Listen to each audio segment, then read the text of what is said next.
Le jour, irrésistiblement, achève sa course.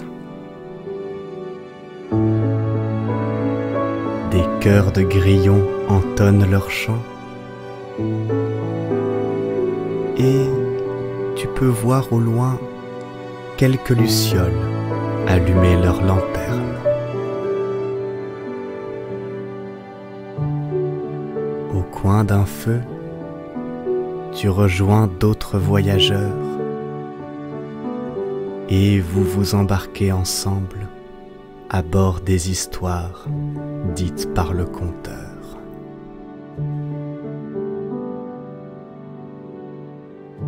Vous levez les yeux au ciel et, tandis que les brumes crépusculaires révèle la clarté naissante de la lune, vous atteignez, sans le savoir, l'aube des songes.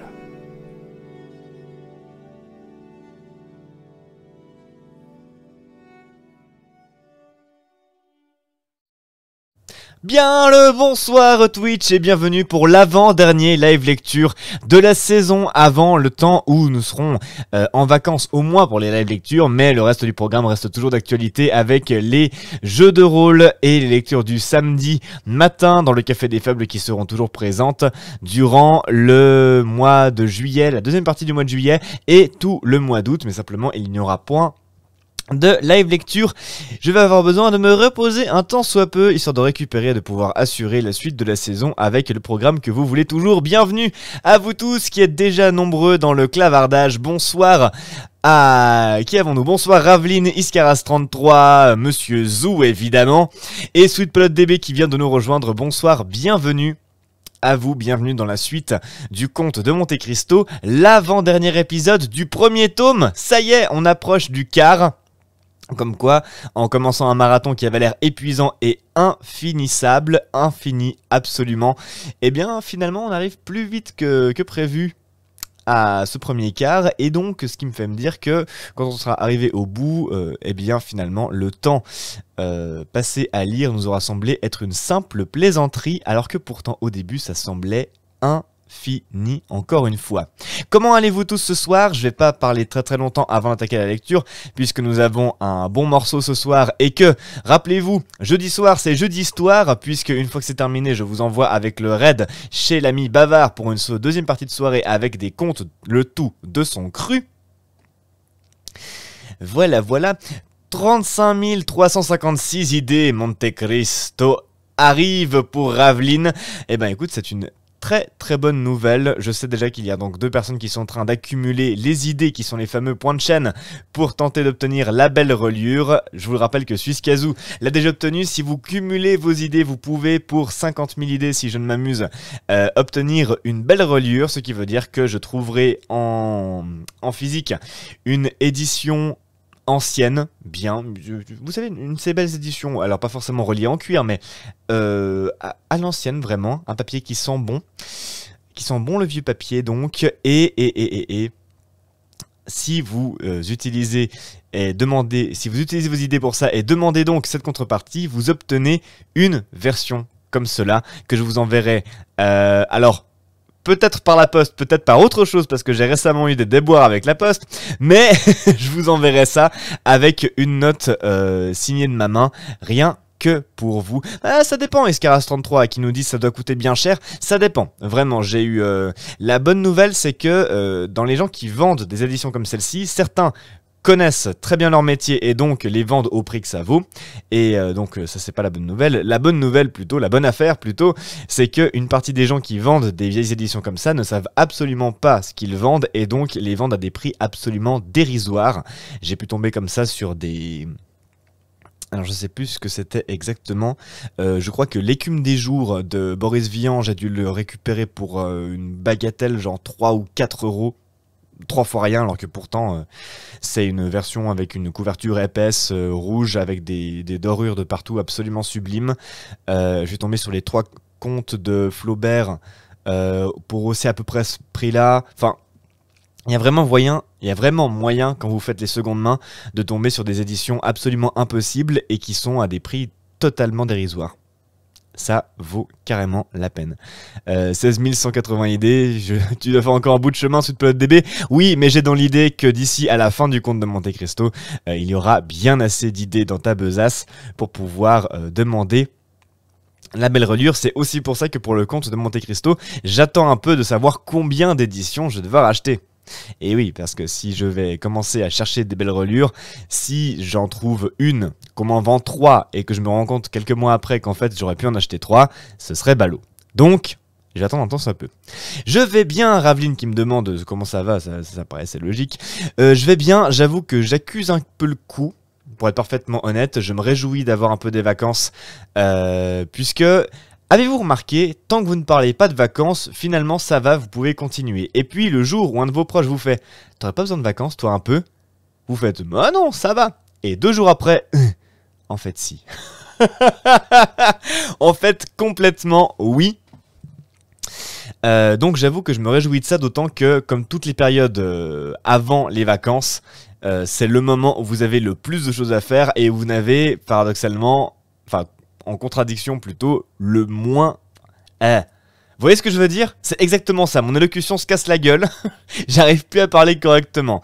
Voilà, c'est le moment où il y a le plus de choses à faire et où vous avez le moins d'énergie disponible pour les faire, et généralement un temps très restreint, donc c'est un peu complexe, mais on s'en remettra, c'est une fin de saison comme une autre. J'avoue que je serai parfaitement tranquille quand je ferai avec vous le 2e live hors les murs. Pourquoi le 2e? Parce que le premier, purement simplement, on va voir si le dispositif hors les murs tient la route. Et donc je ne serai pas tranquille du tout.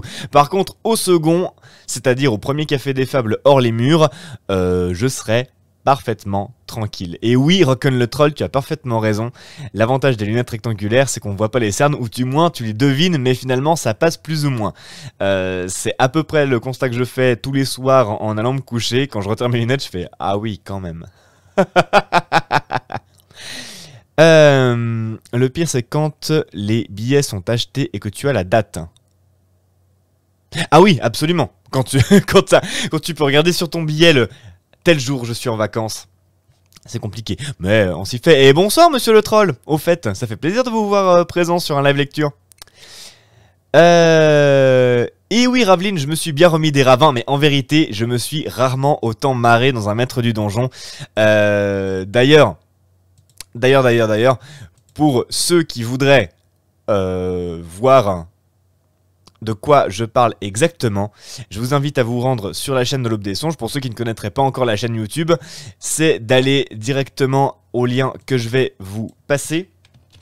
Ça c'est pour la vidéo qui est concernée, mais sinon il y a, avec le lien J'en veux plus, vous pouvez rejoindre le Discord, mais aussi la chaîne YouTube. N'hésitez pas à vous abonner et à laisser des pouces sous les vidéos de l'Aube des Songes. Je le dis jamais d'habitude, mais là pour la peine, lâchez-vous, faites-vous plaisir, ça va être les vacances, il va y avoir moins de choses, donc n'hésitez pas à en faire profiter les gens qui voudraient découvrir de tout type d'histoire, purement et simplement, que ce soit les classiques ou que ce soit les parties de jeux de rôle.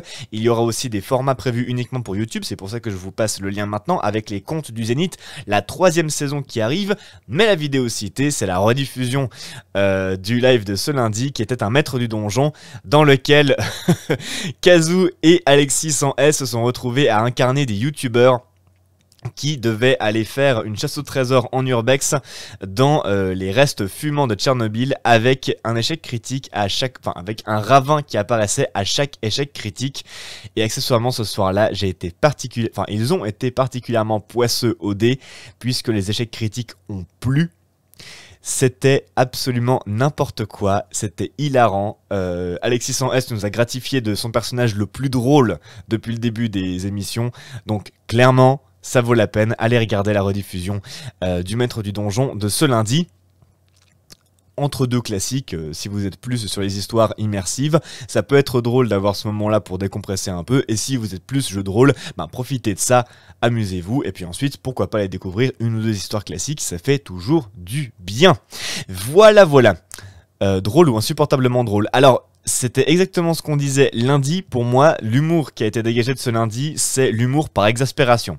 C'est-à-dire qu'à la base, c'est pas particulièrement drôle, mais suffisamment répété, c'est tellement agaçant que ça en devient drôle. C'est particulièrement bien fait. En parlant de ça, comment va Dylan du 44, s'il te plaît. Déjà j'ai vu que c'était vous, monsieur le troll, Dylan du 44 de Paramedium sur le Discord, pour commencer. Mais à ma connaissance, monsieur 100S va plutôt bien. Je crois qu'il fomente quelque chose. J'ai pas encore d'assurance à ce niveau-là, parce qu'il m'en a parlé de façon très sibylline, et j'ai pas de date arrêtée, mais j'ai dans l'esprit que monsieur 100S est en train de nous préparer de belles choses, si pas pour les vacances, au moins pour la rentrée, j'en suis à peu près sûr. Mais, ce ne sont que conjectures. Encore une fois, j'attends la confirmation de Monsieur 100S avant de vous affirmer quoi que ce soit. Sur ce, chers amis, vu qu'on a un bon morceau et que je voudrais être à l'heure pour vous envoyer en raid chez Monsieur Bavard Stories, je vous propose de nous replonger dans l'aventure. Pour ceux qui nous rejoindraient pour la première fois ce soir, nous lisons le Comte de Monte Cristo d'Alexandre Dumas. Pour faire un pitch très rapide, puisque oui, vous allez pouvoir prendre l'histoire en cours de route, ne vous affolez pas, tout va très bien se passer. Il vous faut savoir au préalable que nous suivons les aventures d'un certain Edmond Dantès. Edmond Dantès était amoureux et allait se marier à la belle Mercedes. Il était employé par un certain monsieur Morel, qui allait en faire le capitaine du Pharaon, un navire important de sa flottille. Mais bien des gens ne sont pas d'accord avec l'idée que Monsieur Dantès devienne heureux, tout simplement parce que ça contrecarre leur plan. À commencer par Monsieur Fernand, qui lui est amoureux de Mercedes, mais n'est pas aimé en retour, et Danglars, qui lui voudrait devenir capitaine du Pharaon à la place de Dantès. Bref, ces deux gredins ont conspiré ensemble et ont fait en sorte que Dantès se retrouve à aller en prison pendant une durée de 15 ans. Et dans l'épisode précédent, nous avons découvert ce qui s'est passé après ces 15 ans. Bien sûr, on a suivi les 15 ans de détention de Dantès, durant lequel il a rencontré notamment l'abbé Faria, qui lui a fait découvrir le trésor caché sur l'île de Monte Cristo, dont Monsieur Dantès s'est emparé depuis. De leur côté, nous avons découvert dans l'épisode précédent que pendant ces 15 ans, Danglars avait fait fortune, Fernand aussi, puisqu'il a été canonisé, bombardé plutôt, lieutenant général dans l'armée royaliste, et s'est marié avec Mercedes qui, après 1 an et demi, voyant le père de Dantès mourir en lui affirmant que oui, son fils était mort et qu'il allait le rejoindre, eh bien, de dépit, elle s'est mariée avec Fernand, dont elle a attendu un événement particulier, que je vous laisse découvrir dans le détail avec le précédemment. Et sur ce, si vous le voulez bien, l'aube des songes commence. Précédemment, dans le comte de Monte Cristo. Vous avez bien fait, Dantès, de suivre les instructions du capitaine Leclerc et de vous arrêter à l'île d'Elbe. Quoique, si l'on savait que vous avez remis un paquet au maréchal et causé avec l'empereur, cela pourrait vous compromettre. Edmond Dantès, au nom de la loi, je vous arrête. Que faut-il faire? Attendre. Je réponds de tout. Je demande quel crime j'ai commis. Je suis fâché de vous avoir aidé dans vos recherches. Pourquoi cela? Parce que je vous ai infiltré dans le corps un sentiment qui n'y était point. La vengeance. Et vous dites que ce trésor renferme 2 millions de couronnes. Maintenant, Sésame, ouvre-toi! À quoi êtes-vous décidé? À tout vous dire. Après 9 jours de désespoir et d'abstinence, le vieillard expira en maudissant ceux qui avaient causé son malheur et disant à Mercédès: « Si vous revoyez mon Edmond, dites-lui que je meurs en le bénissant. » Et vous croyez qu'il est mort de faim, monsieur? Si l'on est heureux avec une grande fortune, Danglars est heureux. Et Fernand? Il possède un hôtel magnifique à Paris, rue du Helder, numéro 27.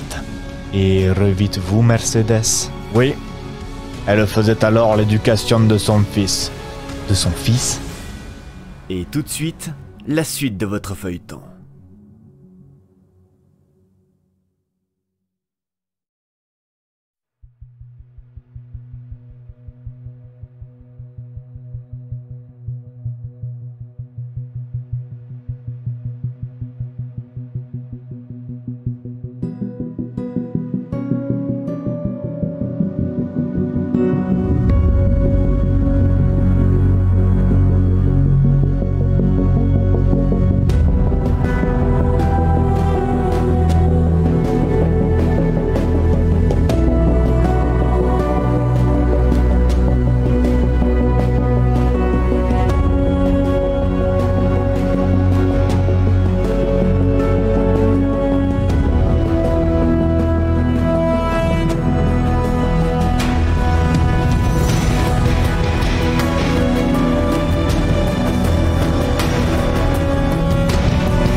Celui qui eût quitté Marseille quelques années auparavant, connaissant l'intérieur de la maison Morel et qui fut entré à l'époque où nous sommes parvenus, y eût trouvé un grand changement.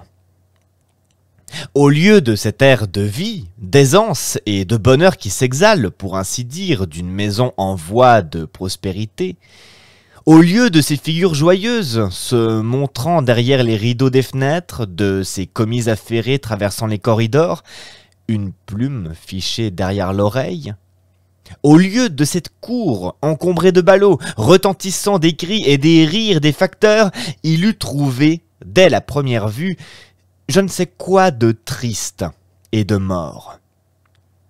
Dans ce corridor désert et dans cette cour vide, de nombreux employés qui autrefois peuplaient les bureaux, deux seuls étaient restés. L'un était un jeune homme de 23 ou 24 ans, nommé Emmanuel Raymond, lequel était amoureux de la fille de Monsieur Morel et était resté dans la maison quoi qu'eussent pu faire ses parents pour l'en retirer. L'autre était un vieux garçon de caisse, borgne, nommé Coclès, sobriquet que lui avaient donné les jeunes gens qui peuplaient autrefois cette grande ruche bourdonnante, aujourd'hui presque inhabitée, et qui avait si bien et si complètement remplacé son vrai nom que, selon toute probabilité, il ne se serait même pas retourné si on l'eût appelé aujourd'hui de ce nom. Coclès était resté au service de Monsieur Morel, et il s'était fait dans la situation du brave homme un singulier changement. Il était à la fois monté au grade de caissier et redescendu au rang de domestique. Ce n'en était pas moins le même Coclès, bon, patient, dévoué mais inflexible à l'endroit de l'arithmétique, le seul point sur lequel il eût tenu tête au monde entier, même à Monsieur Morel, et ne connaissant que sa table de Pythagore, qu'il savait sur le bout du doigt, de quelque façon qu'on la retournât et dans quelque erreur qu'on tentât de le faire tomber. Au milieu de la tristesse générale qui avait envahi la maison Morel, Coclès était d'ailleurs le seul qui fût resté impassible. Mais qu'on ne s'y trompe pas. Cette impassibilité ne venait pas d'un défaut d'affection, mais au contraire d'une inébranlable conviction. Comme les rats, qui, dit-on, quittent peu à peu un bâtiment condamné d'avance par le destin à périr en mer, de manière que ces hôtes égoïstes l'ont complètement abandonné au moment où ils lèvent l'ancre. De même, nous l'avons dit, toute cette foule de commis et d'employés qui tiraient son existence de la maison de l'armateur avait peu à peu déserté bureaux et magasins. Or, Coclès les avait vus s'éloigner tous, sans songer même à se rendre compte de la cause de leur départ. Tout, comme nous l'avons dit, se réduisait pour Coclès à une question de chiffres. Et depuis 20 ans qu'il était dans la maison Morel, il avait toujours vu les paiements s'opérer à bureau ouvert avec une telle régularité qu'il n'admettait pas plus que cette régularité pût s'arrêter et ces paiements se suspendre qu'un meunier qui possède un moulin alimenté par les eaux d'une riche rivière n'admet que cette rivière puisse cesser de couler. En effet, jusque-là, rien n'était encore venu porter atteinte à la conviction de Coclès. La dernière fin de mois s'était effectuée avec une ponctualité rigoureuse. Coclès avait relevé une erreur de 70 centimes commise par M. Morel à son préjudice, et le même jour, il avait rapporté les 14 sous d'excédent à M. Morel, qui, avec un sourire mélancolique, les avait pris et laissés tomber dans un tiroir à peu près vide, en disant « Bien, Coclès, vous êtes la perle des caissiers. » Et Coclès s'était retiré, on ne peut plus satisfait. Car un éloge de M. Morel, cette perle des honnêtes gens de Marseille, flattait plus Coclès qu'une gratification de 50 écus. Mais, depuis cette fin de mois si victorieusement accomplie, M. Morel avait passé de cruelles heures.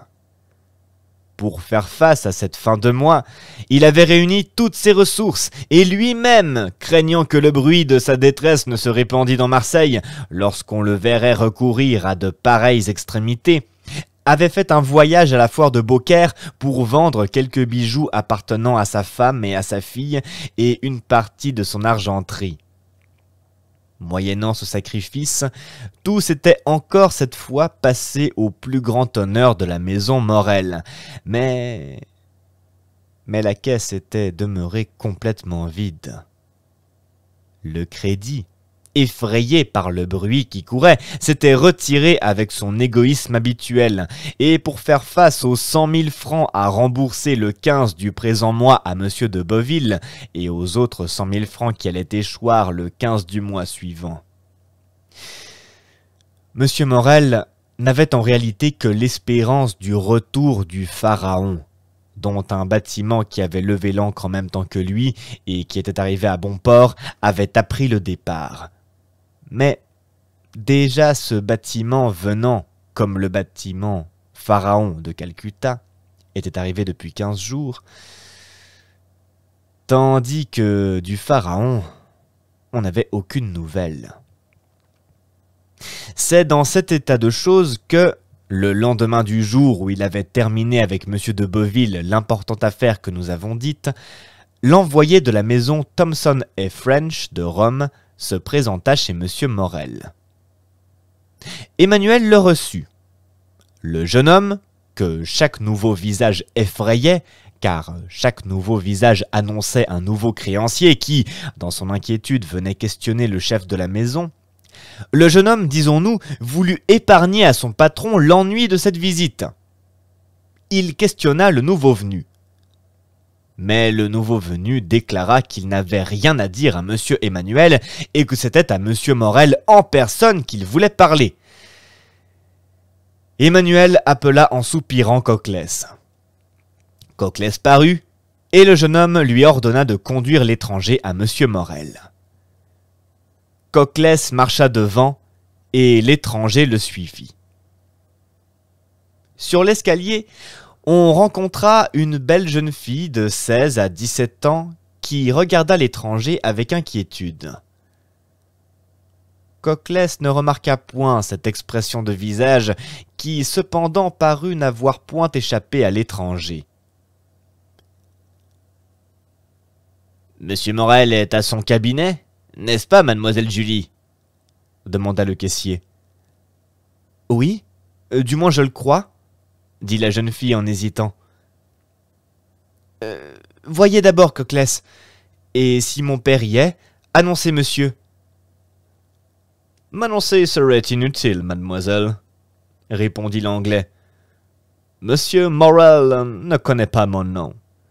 Ce brave homme n'a qu'à dire seulement que je suis le premier commis de messieurs Thomson & French de Rome, avec lesquels la maison de monsieur votre père est en relation. » La jeune fille pâlit et continua de descendre, tandis que Coclès et l'étranger continuaient de monter. Elle entra dans le bureau où se tenaient Emmanuel et Coclès.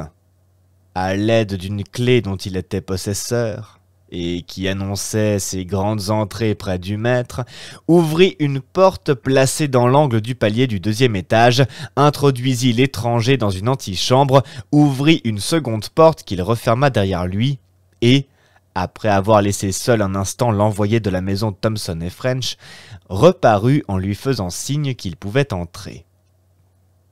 L'Anglais entra. Il trouva M. Morel assis devant une table, pâlissant devant les colonnes effrayantes du registre où était inscrit son passif. En voyant l'étranger, M. Morel ferma le registre, se leva et avança un siège. Puis, lorsqu'il eut vu l'étranger s'asseoir, il s'assit lui-même.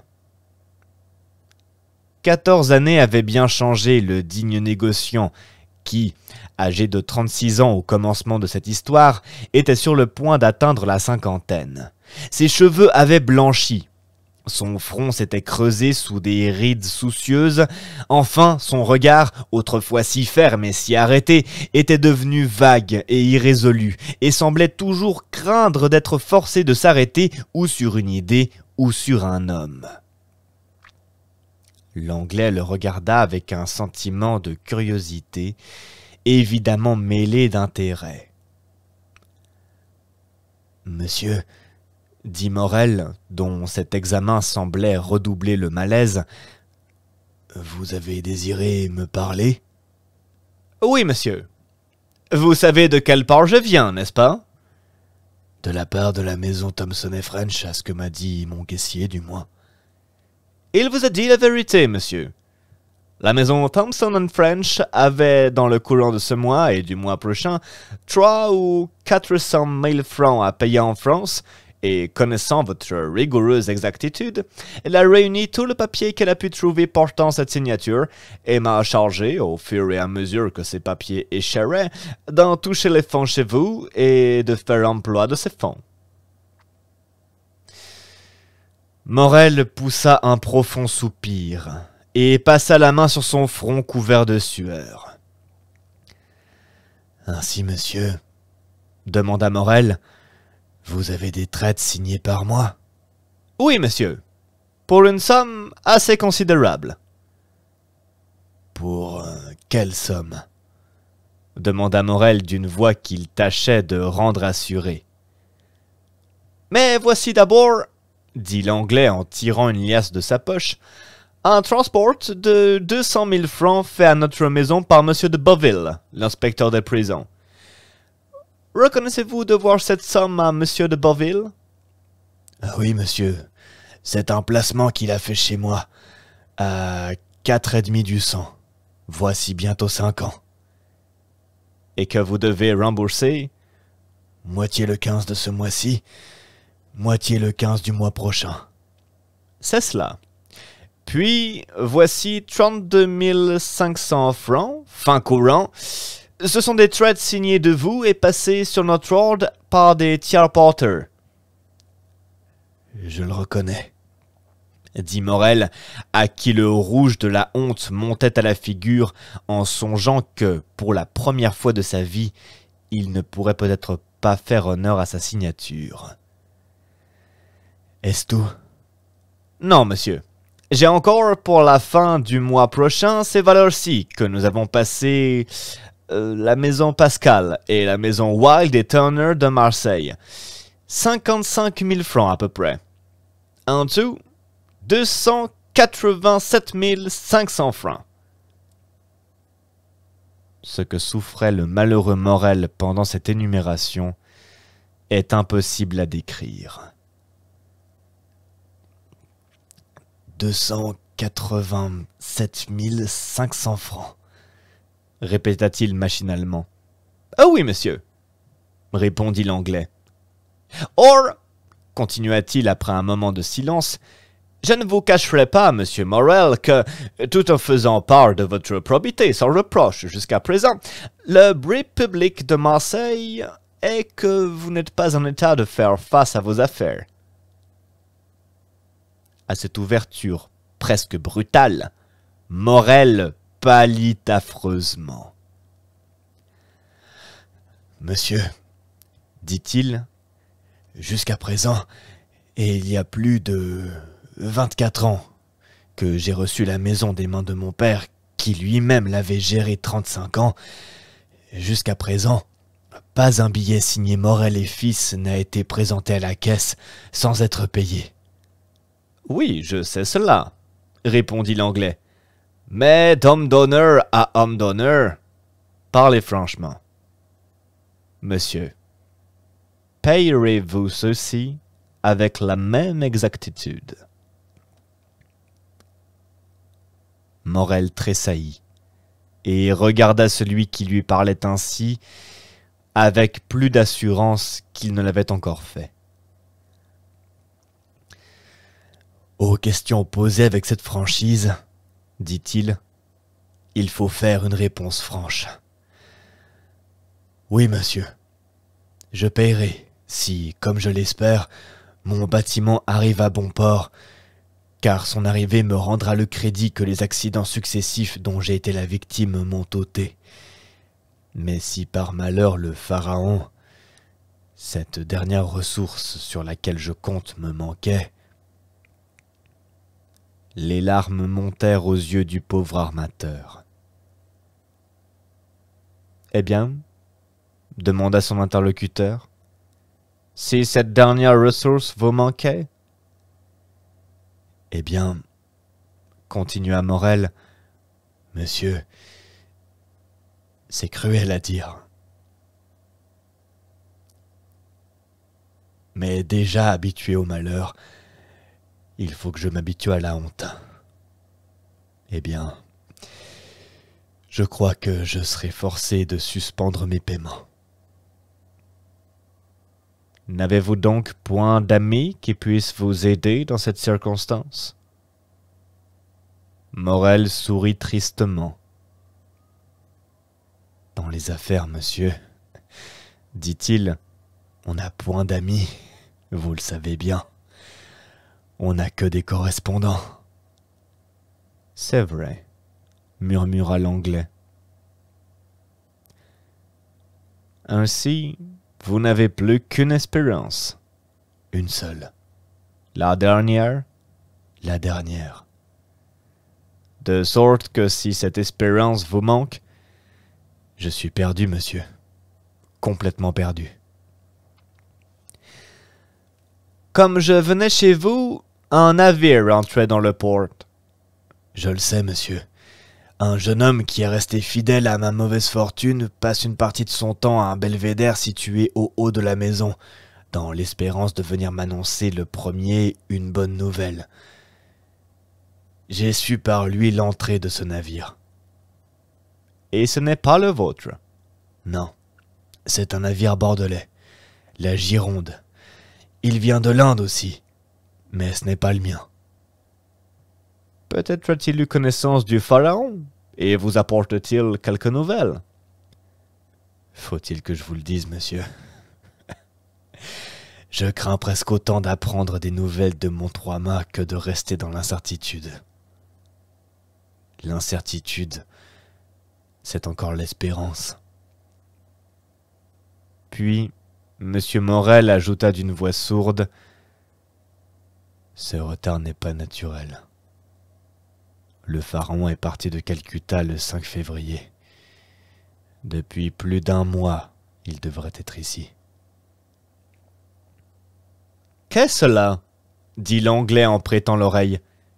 Et que veut dire ce bruit? Oh mon Dieu, s'écria Morel en pâlissant. Qu'y a-t-il encore?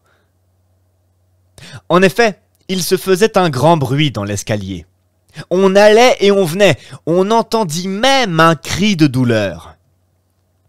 Morel se leva pour aller ouvrir la porte, mais les forces lui manquèrent et il retomba sur son fauteuil. Les deux hommes restèrent en face l'un de l'autre. Morel, tremblant de tous ses membres, l'étranger le regardant avec une expression de profonde pitié. Le bruit avait cessé. Mais cependant, on eût dit que Morel attendait quelque chose. Ce bruit avait une cause et devait avoir une suite.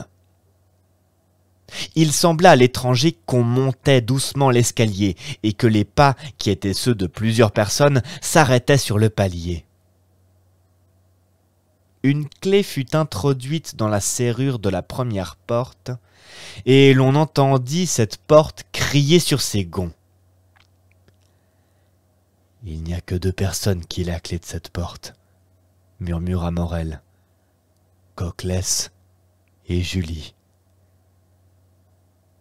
En même temps, la seconde porte s'ouvrit et l'on vit apparaître la jeune fille pâle et les joues baignées de larmes.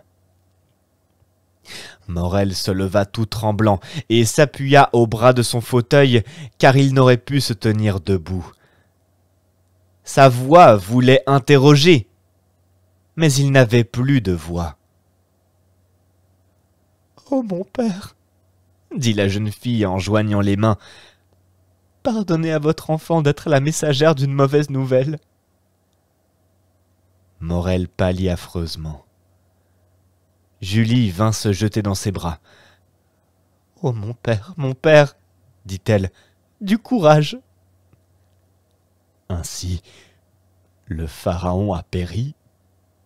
Demanda Morel d'une voix étranglée. La jeune fille ne répondit pas, mais elle fit un signe affirmatif avec sa tête, appuyée à la poitrine de son père. « Et l'équipage ?» demanda Morel. « Sauvé, » dit la jeune fille. « Sauvé par le navire bordelais qui vient d'entrer dans le port. » Morel leva les 2 mains au ciel avec une expression de résignation et de reconnaissance sublime. « Merci, mon Dieu, » dit Morel. « Au moins, vous ne me frappez que moi seul. » Si flegmatique que fût l'Anglais, une larme humecta sa paupière. « Entrez, » dit Morel, « entrez, car je présume que vous êtes tous à la porte. » En effet, à peine avait-il prononcé ces mots que Madame Morel entra en sanglantant. Emmanuel la suivait.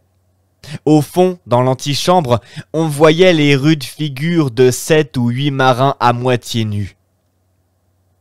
À la vue de ces hommes, l'Anglais tressaillit.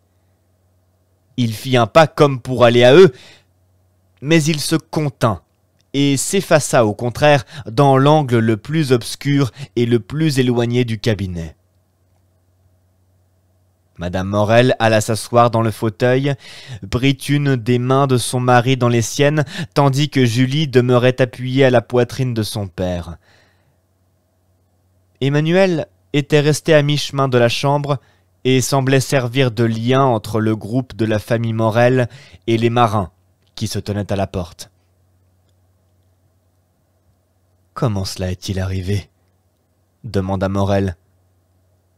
« Approchez, Penelon, » dit le jeune homme, « et racontez l'événement. »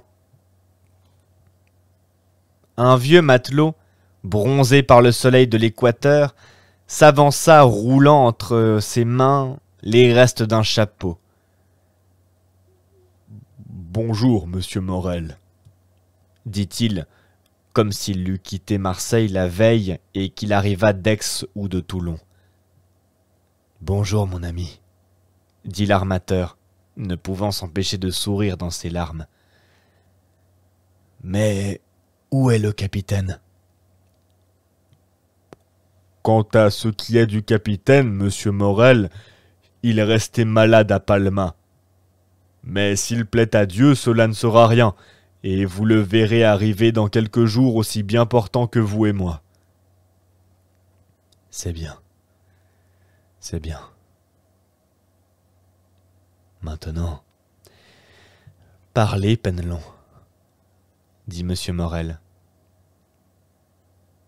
Penelon fit passer sa chique de la joue droite à la joue gauche, mit la main devant sa bouche, se détourna, lança dans l'antichambre un long jet de salive noirâtre, avança le pied, et, se balançant sur ses hanches, « Pour lors, monsieur Morel, dit-il, nous étions quelque chose comme cela entre le cap Blanc et le cap Boyador, marchant avec une jolie brise sud-sud-ouest, après avoir bourlingué pendant 8 jours de calme, quand le capitaine Gaumard s'approche de moi, il faut vous dire que j'étais au gouvernail, et me dit « Père Penelon, que pensez-vous de ces nuages qui s'élèvent là-bas à l'horizon ?»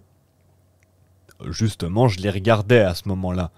« Ce que j'en pense, capitaine, j'en pense qu'ils montent un peu plus vite qu'ils n'en ont le droit et qu'ils sont plus noirs qu'il ne convient à des nuages qui n'auraient pas de mauvaises intentions. »« C'est mon avis aussi, dit le capitaine, et je m'en vais toujours prendre mes précautions. Nous avons trop de voiles pour le vent qu'il va faire tout à l'heure. Olaé, range à serrer les cacatois et à aller bas de Clin-Foc. » Il était temps. L'ordre n'était pas exécuté, que le vent était à nos trousses et que le bâtiment donnait de la bande.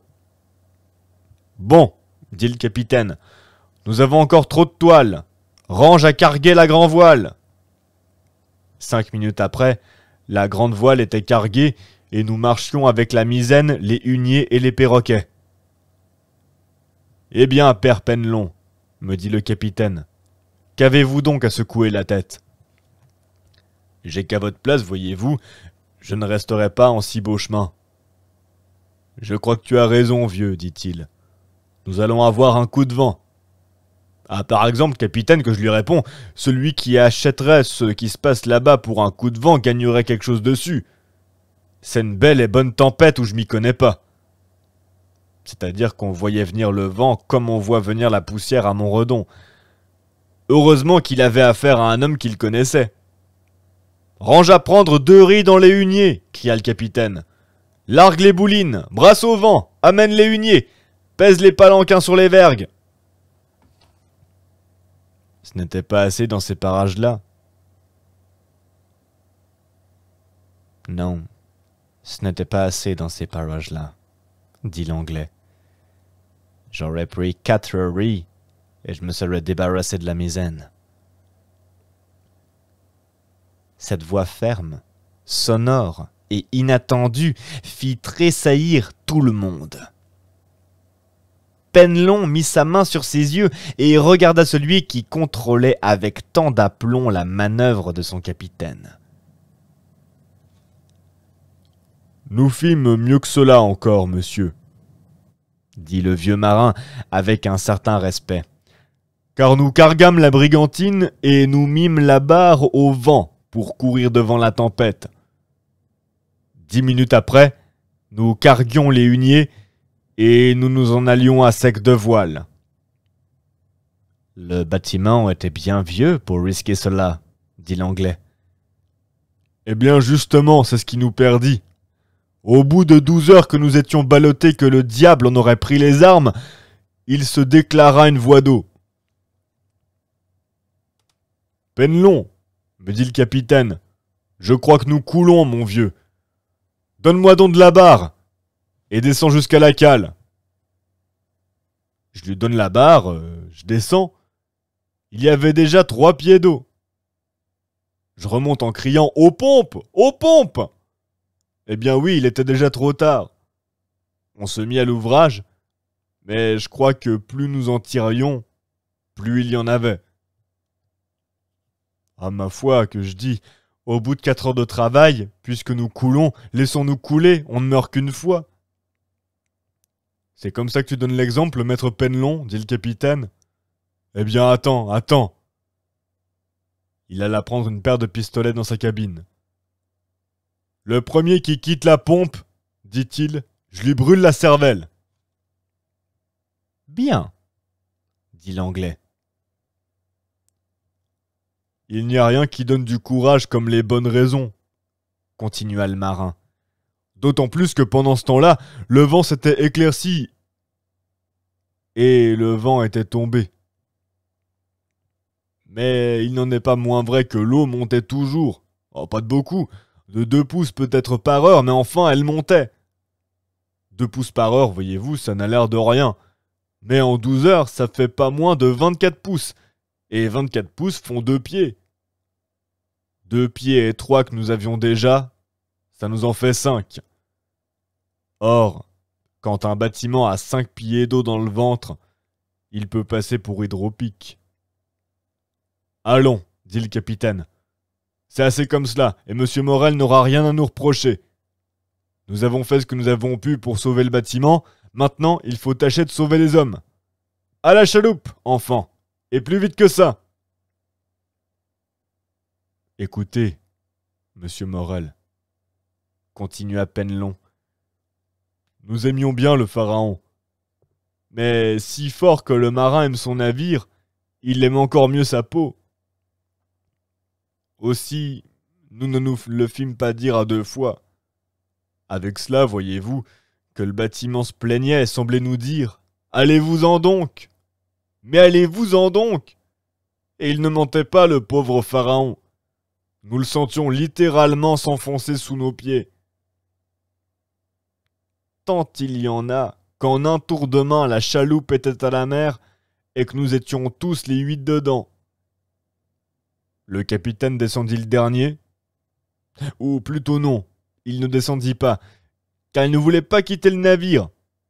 C'est moi qui le pris à bras-le-corps et le jetai aux camarades. Après quoi, je sautai à mon tour. Il était temps. Comme je venais de sauter, le pont creva avec un bruit qu'on aurait dit la bordée d'un vaisseau de 48. 10 minutes après, il plongea de l'avant, puis de l'arrière, puis il se mit à tourner sur lui-même comme un chien qui court après sa queue. Et puis, bonsoir la compagnie. Brrr. Tout a été dit. Plus de pharaon. Quant à nous, nous sommes restés 3 jours sans boire ni manger. Si bien que nous parlions de tirer au sort pour savoir celui qui alimenterait les autres, quand nous aperçûmes la Gironde. Nous lui fîmes des signaux, elle nous vit, mit le cap sur nous, nous envoya sa chaloupe et nous recueillit. Voilà comment ça s'est passé, monsieur Morel. Parole d'honneur, foi de marin, n'est-ce pas les autres? Un murmure général d'approbation indiqua que le narrateur avait réuni tous les suffrages par la vérité du fond et le pittoresque des détails. Bien, mes amis, dit M. Morel, vous êtes de braves gens, et je savais d'avance que dans le malheur qui m'arrivait, il n'y avait pas d'autre coupable que la destinée. C'est la volonté de Dieu, et non la faute des hommes. Adorons la volonté de Dieu. Maintenant, combien vous est-il dû de solde? Oh, ne parlons pas de cela, monsieur Morel. Au contraire, parlons-en, dit l'armateur avec un sourire triste. Eh bien, on nous doit 3 mois, dit Penelon. Coclès, payez 200 francs à chacun de ces braves gens.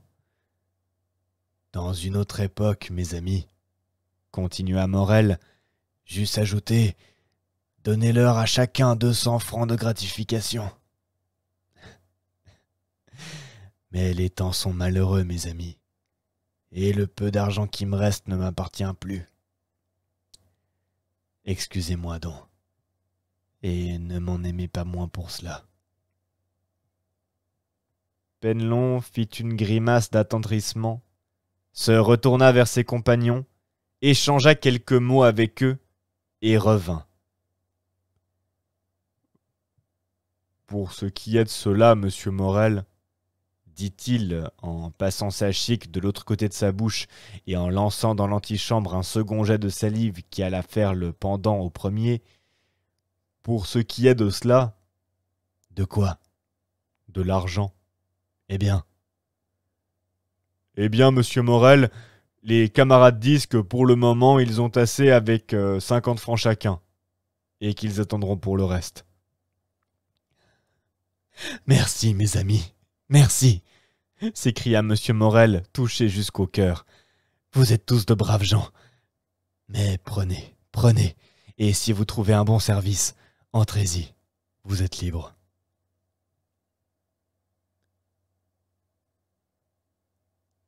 Cette dernière partie de la phrase produisit un effet prodigieux sur les dignes marins. Ils se regardèrent les uns les autres d'un air effaré.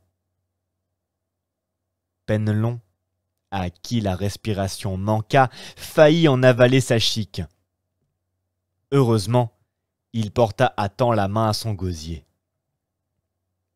« Comment, monsieur Morel ?» dit-il d'une voix étranglée. « Comment ? Vous nous renvoyez ? Vous êtes donc mécontents de nous ?» ?»« Non, mes enfants, dit l'armateur. Non, je ne suis pas mécontent de vous. Tout au contraire. Non, je ne vous renvoie pas. Mais que voulez-vous? Je n'ai plus de bâtiment. Je n'ai plus besoin de marins. »« Comment vous n'avez plus de bâtiment ?» dit Penelon. « Eh bien, vous en ferez construire d'autres. Nous attendrons. Dieu merci, nous savons ce que c'est que de bourlinguer. » Je n'ai plus d'argent pour faire construire des bâtiments, Penelon, dit l'armateur avec un triste sourire. Je ne puis donc pas accepter votre offre, toute obligeante qu'elle est. Eh bien, si vous n'avez pas d'argent, il ne faut pas nous payer. Alors nous ferons comme a fait ce pauvre pharaon. Nous courons à sec, voilà tout. Assez, mes amis, assez, dit Morel, étouffant d'émotion. Allez, je vous en prie. Nous nous retrouverons dans un temps meilleur. Emmanuel, ajouta l'armateur, accompagnez-les et veillez à ce que mes désirs soient accomplis. Au moins, c'est au revoir, n'est-ce pas, monsieur Morel ? Dit Penelon. Oui, mes amis. Je l'espère au moins. Allez. Et il fit un signe à Coclès qui marcha devant. Les marins suivirent le caissier et Emmanuel suivit les marins. Maintenant, dit l'armateur à sa femme et à sa fille, laissez-moi seul un instant. J'ai à causer avec monsieur. Et il indiqua des yeux le mandataire de la maison Thomson et French, qui était resté debout et immobile dans son coin pendant toute cette scène à laquelle il n'avait pris part que par les mots que nous avons rapportés. Les deux femmes levèrent les yeux sur l'étranger qu'elles avaient complètement oublié et se retirèrent. Mais en se retirant, la jeune fille lança à cet homme un coup d'œil sublime de supplication, auquel il répondit par un sourire qu'un froid observateur eût été étonné de voir éclore sur ce visage de glace. Les deux hommes restèrent seuls. « Eh bien, monsieur, dit Morel en se laissant retomber sur son fauteuil, vous avez tout vu, tout entendu, et je n'ai plus rien à vous apprendre. » « J'ai vu, monsieur, dit l'Anglais, qu'il vous était arrivé un nouveau malheur immérité comme les autres. Et cela m'a confirmé dans le désir que j'ai de vous être agréable. »« Oh, monsieur, dit Morel, voyons, continua l'étranger. Je suis un de vos principaux créanciers, n'est-ce pas? Vous êtes du moins celui qui possède des valeurs à plus courte échéance. Vous désirez un délai pour me payer? Un délai pourrait me sauver l'honneur, et par conséquent la vie. Combien demandez-vous? Morel hésita. 2 mois, dit-il. Bien, dit l'étranger. Je vous en donne 3. Mais croyez-vous que la maison Thompson et French... Soyez tranquille, monsieur. Je prends tout sur moi. Nous sommes aujourd'hui le 5 juin. Oui, Eh bien, renouvelez-moi tous ces billets au 5 septembre. Et le 5 septembre, à 11 heures du matin, la pendule marquait 11 heures juste en ce moment, je me présenterai chez vous. je vous attendrai, monsieur, dit Morel, et vous serez payé ou je serai mort.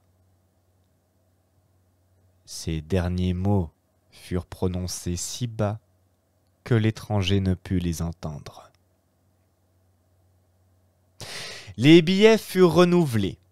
On déchira les anciens, et le pauvre armateur se trouva au moins à avoir 3 mois devant lui pour réunir ses dernières ressources. L'Anglais reçut ses remerciements avec le flegme particulier à sa nation, et prit congé de Morel, qui le reconduisit en le bénissant jusqu'à la porte. Sur l'escalier, il rencontra Julie. La jeune fille faisait semblant de descendre, mais en réalité, elle l'attendait. « Oh, monsieur !» dit-elle en joignant les mains. « Mademoiselle, » dit l'étranger, « vous recevrez un jour une lettre signée. Simbad le marin. Faites de point en point ce que vous dira cette lettre, si étrange que vous paraisse la recommandation. » « Oui, monsieur, » répondit Julie. « Me promettez-vous de le faire? »« Je vous le jure. »« Bien. Adieu, mademoiselle. Demeurez toujours une bonne et sainte fille comme vous êtes, et j'ai bon espoir que Dieu vous récompensera en vous donnant Emmanuel pour mari. » Julie poussa un petit cri, devint rouge comme une cerise et se retint à la rampe pour ne pas tomber. L'étranger continua son chemin en lui faisant un geste d'adieu. Dans la cour, il rencontra Penelon, qui tenait un rouleau de 100 francs de chaque main et semblait ne pouvoir se décider à les emporter. « Venez, mon ami, lui dit-il. J'ai à vous parler. »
Ce délai accordé par le mandataire de la maison Thomson et French, au moment où Morel s'y attendait le moins, parut au pauvre armateur un de ces retours de bonheur qui annoncent à l'homme que le sort s'est enfin lassé de s'acharner sur lui.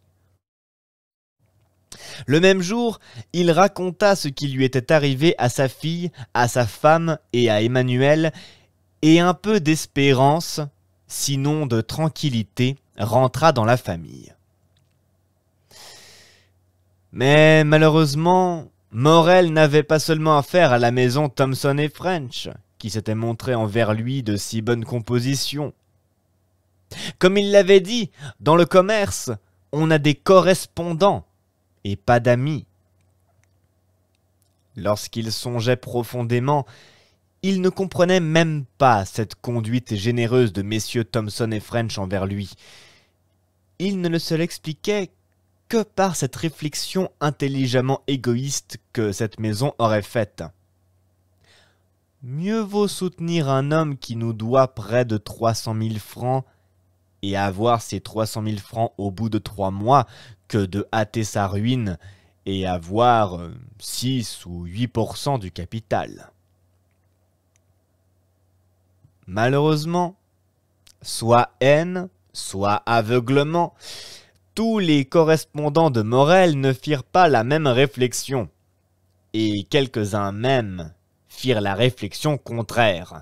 Les traites souscrites par Morel furent donc présentées à la caisse avec une scrupuleuse rigueur, et grâce au délai accordé par l'anglais, furent payées par Coclès à bureau ouvert. Coclès continua donc de demeurer dans sa tranquillité fatidique. Monsieur Morel seul vit avec terreur que s'il avait eu à rembourser le 15 les 50 000 francs de Beauville et le 30 les 32 500 francs de traite pour lesquels, ainsi que pour la créance de l'inspecteur des prisons, il avait un délai, il était dès ce mois-là un homme perdu. L'opinion de tout le commerce de Marseille était que, sous les revers successifs qui l'accablaient, Morel ne pouvait tenir. L'étonnement fut donc grand lorsqu'on vit sa fin de mois remplie avec son exactitude ordinaire. Oh, cependant, la confiance ne rentra point pour cela dans les esprits, et l'on remit d'une voix unanime à la fin du mois prochain la déposition du bilan du malheureux armateur.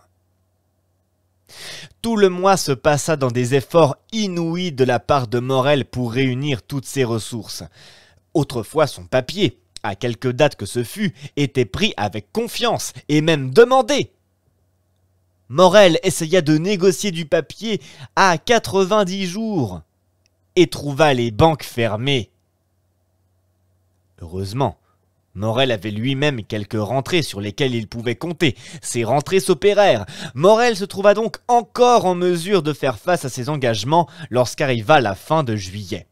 Au reste, on n'avait pas revu à Marseille le mandataire de la maison Thomson et French.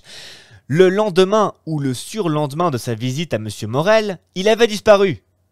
Or, comme il n'avait eu à Marseille de relation qu'avec le maire, l'inspecteur des prisons et M. Morel, son passage n'avait laissé d'autre trace que le souvenir différent qu'avaient gardé de lui ces 3 personnes.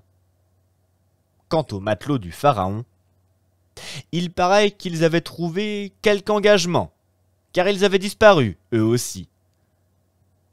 Le capitaine Gaumard, remis de l'indisposition qu'il avait retenue à Palma, revint à son tour. Il hésitait à se présenter chez M. Morel, mais celui-ci apprit son arrivée et l'alla trouver lui-même. Le digne armateur savait d'avance, par le récit de Penelon, la conduite courageuse qu'avait tenue le capitaine pendant tout ce sinistre, et ce fut lui qui essaya de le consoler. Il lui apportait le montant de sa solde que le capitaine Gaumard n'eût point osé aller toucher. Comme il descendait l'escalier, M. Morel rencontra Penelon qui le montait. Penelon avait, à ce qu'il paraissait, fait bon emploi de son argent, car il était vêtu tout de neuf. En apercevant son armateur, Le digne timonier parut fort embarrassé. Il se rangea dans l'angle le plus éloigné du palier, passa alternativement sa chique de gauche à droite et de droite à gauche en roulant de gros yeux effarés et ne répondit que par une pression timide à la poignée de main que lui offrit avec sa cordialité ordinaire Monsieur Morel. Monsieur Morel attribua l'embarras de Penelon à l'élégance de sa toilette. Il était évident que le brave homme n'avait pas donné à son compte dans un pareil luxe. Il était donc déjà engagé sans doute à bord de quelque autre bâtiment, et sa honte lui venait de ce qu'il n'avait pas, si l'on peut s'exprimer ainsi, porté plus longtemps le deuil du pharaon. Peut-être même venait-il pour faire part au capitaine Gaumard de sa bonne fortune, et pour lui faire part des offres de son nouveau maître. « Braves gens, dit Monsieur Morel en s'éloignant, puisse votre nouveau maître vous aimer comme je vous aimais, et être plus heureux que je ne le suis. » Août s'écoula dans des tentatives sans cesse renouvelées par Morel de relever son ancien crédit ou de s'en ouvrir un nouveau. Le 20 août, on sut à Marseille qu'il avait pris une place à la Malle-Poste et l'on se dit alors que c'était pour la fin du mois courant que le bilan devait être déposé et que Morel était parti d'avance pour ne pas assister à cet acte cruel, délégué sans doute à son premier commis Emmanuel et à son caissier Coclès. Mais, contre toutes les prévisions, lorsque le 31 août arriva, la caisse s'ouvrit comme d'habitude. Coclès apparut derrière le grillage, calme comme le juste Horace, examina avec la même attention le papier qu'on lui présentait et depuis la première jusqu'à la dernière paya les traites avec la même exactitude. Il vint même 2 remboursements qu'avait prévu M. Morel et que Coclès paya avec la même ponctualité que les traites qui étaient personnelles à l'armateur. On n'y comprenait plus rien et l'on remettait avec la ténacité particulière aux prophètes de mauvaises nouvelles, la faillite à la fin septembre. Le 1er, Morel arriva. Il était attendu par toute sa famille avec une grande anxiété. De ce voyage à Paris devait surgir sa dernière voie de salut. Morel avait pensé à Danglars, aujourd'hui millionnaire, et autrefois son obligé, puisque c'était à la recommandation de Morel que Danglars était entré au service du banquier espagnol chez lequel avait commencé son immense fortune. Aujourd'hui, Danglars, disait-on, avait 6 ou 8 millions à lui, un crédit illimité. Danglars, sans tirer un écu de sa poche, pouvait sauver Morel. Il n'avait qu'à garantir un emprunt et Morel était sauvé. Morel avait depuis longtemps pensé à Danglars. Mais il y a de ces répulsions instinctives dont on n'est pas maître, et Morel avait tardé autant qu'il lui avait été possible de recourir à ce suprême moyen.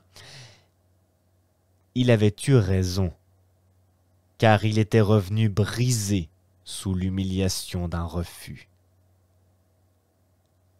Aussi, à son retour, Morel n'avait-il exhalé aucune plainte, proféré aucune récrimination. Il avait embrassé en pleurant sa femme et sa fille, avait tendu une main amicale à Emmanuel, s'était enfermé dans son cabinet du second et avait demandé Coclès.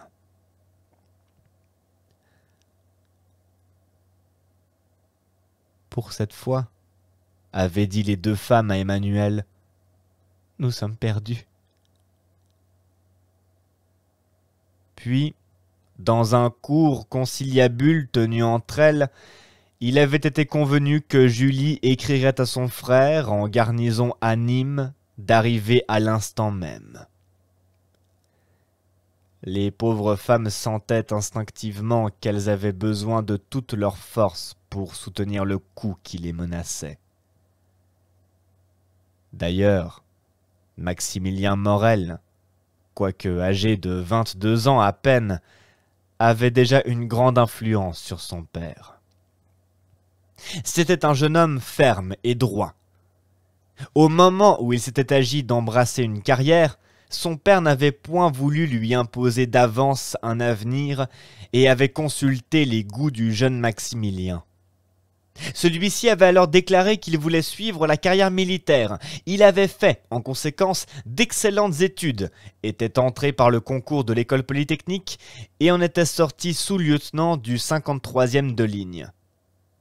Depuis 1 an, il occupait ce grade et avait promesse d'être nommé lieutenant à la première occasion.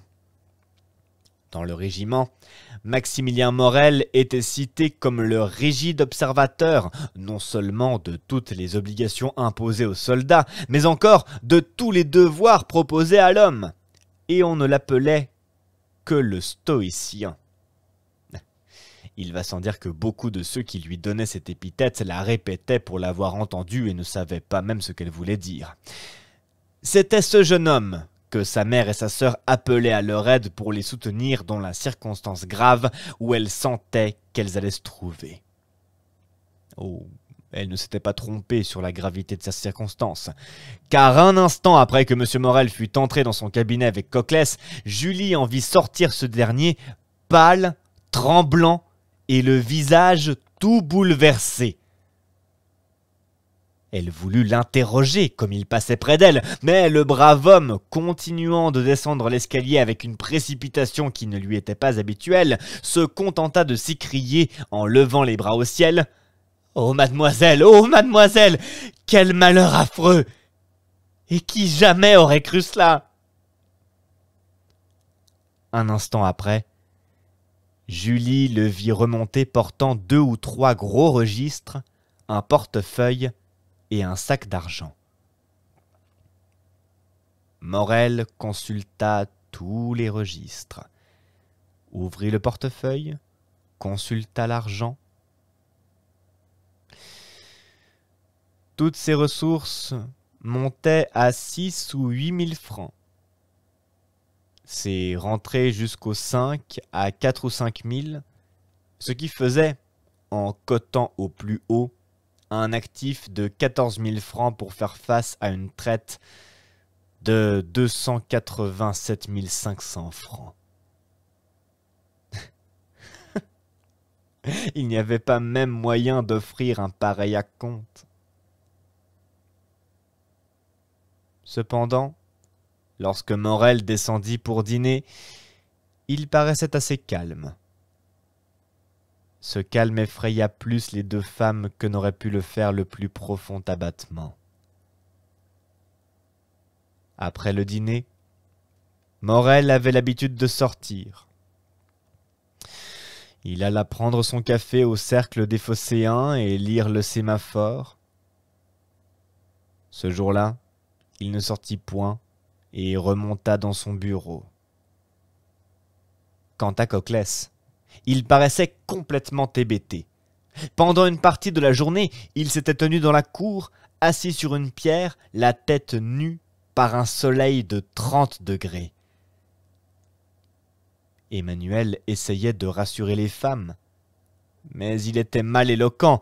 Le jeune homme était trop au courant des affaires de la maison pour ne pas sentir qu'une grande catastrophe pesait sur la famille Morel. La nuit vint. Les 2 femmes avaient veillé, espérant qu'en descendant de son cabinet, Morel entrerait chez elles, mais elles l'entendirent passer devant leur porte, allégeant son pas dans la crainte sans doute d'être appelé. Elles prêtèrent l'oreille, il rentra dans sa chambre et ferma sa porte en dedans. Madame Morel envoya coucher sa fille, puis, une demi-heure après que Julie se fut retirée, elle se leva, ôta ses souliers et se glissa dans le corridor pour voir par la serrure ce que faisait son mari. Dans le corridor, elle aperçut une ombre qui se retirait. C'était Julie, qui, inquiète elle-même, avait précédé sa mère. La jeune fille alla à madame Morel.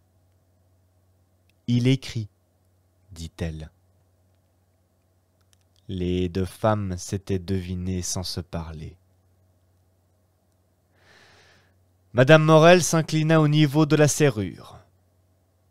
En effet, Morel écrivait.